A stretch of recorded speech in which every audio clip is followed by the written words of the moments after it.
मंडी से बीजेपी उम्मीदवार कंगना रनौत का कहना है, मुझे लगता है कि मुझे जो इतने सारे पुरस्कार मिले हैं, चाहे वह राष्ट्रीय पुरस्कार हो या पद्मश्री, अगर आने वाले समय में मुझे एमपी ऑफ द ईयर का पुरस्कार मिलेगा तो मुझे बहुत खुशी होगी। हमारी पार्टी में हमारे वादों, मोदी की गारंटी को बहुत गंभीरता से लिया जाता है। मुझे नहीं लगता कि अन्य पार्टियों में इस तरह के सख्त प्रोटोकॉल हैं जो हमारे पास हैं। जो है वो चुनाव लड़ रही हूँ और जो मंडी में अगर मैं मेंबर ऑफ पार्लियामेंट बन के आती हूँ तो नेचुरली मैं पार्लियामेंट में यहाँ का जो पक्ष है वो रखूँगी। और जो मुझे लगता है कि मैंने इतने अवार्ड एज एन एक्ट्रेस मुझे मिले हुए हैं, नेशनल अवार्ड मिला हुआ है, फिर पद्मश्री मिला हुआ है, तो अगर मुझे एक member of parliament MP of the year भी मिले आगे चल के लोकसभा में, क्योंकि ऐसे अवार्ड्स भी होते हैं, I will be very happy.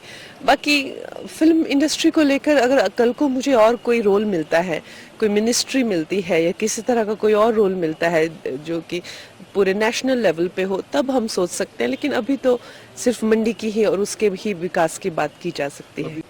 Projects तो मेरे बहुत सारे अभी हैं, क्योंकि आप जानते हैं कि एक इमरजेंसी आने को है मेरी फिल्म, और एक मैं माधवन जी के साथ एक फिल्म शूट करके अभी उसको छोड़ के आई हूँ जो कि मुझे रिज्यूम करनी है।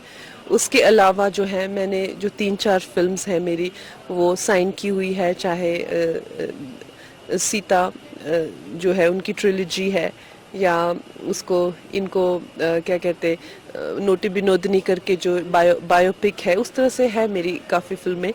लेकिन अब जैसे आपने कहा कि ये रोल मेरे लिए ये भी महत्वपूर्ण है।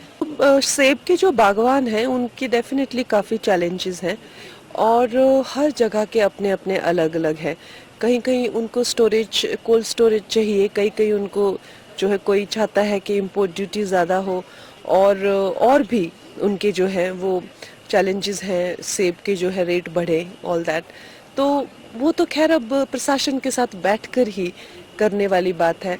एक तो मैं आपके ध्यान में लाना चाहूँगी कि एक प्रत्याशी होकर ये मेरा रोल नहीं है कि मैं अभी अनाउंसमेंट्स करूं, और ऊपर से हमें एक स्ट्रिक्ट इंस्ट्रक्शंस भी आए होते हैं कि आपने जो है कोई भी कमिटमेंट्स अपने हिसाब से नहीं करने हैं, क्योंकि बड़े ही naturally there are all very detail things. और हमारी जो खासकर जो हमारी पार्टी है उसमें जो मोदी की जो गारंटी है वो बहुत ही ज़्यादा सीरियसली ली जाती है। बाकी तो मुझे नहीं लगता बाकी पार्टीज की ऐसी प्रोटोकॉल्स होती हैं, हमारी बहुत स्ट्रिक्ट प्रोटोकॉल्स है। ऐसा नहीं कुछ भी अंट बोलते जा रहे चुनाव जीतने के लिए, नहीं, आप अपना चाहे 2 ही बातें बोलिए लेकिन कुछ भी मत बोलिए। अब जैसे उन्होंने इतने सारे गैस कनेक्शन दिए, टॉयलेट्स बनाए, आयुष्मान, उन्होंने थोड़ा ना ये प्रॉमिस करके चुनाव जीते हुए हैं, ये बाद में आई हुई योजनाएं हैं। तो आप देखिए जो एथिक्स हैं, जो पार्टी के जो संस्कार हैं, हमें भी उन्हीं के हिसाब से जो है वो चलना पड़ता है।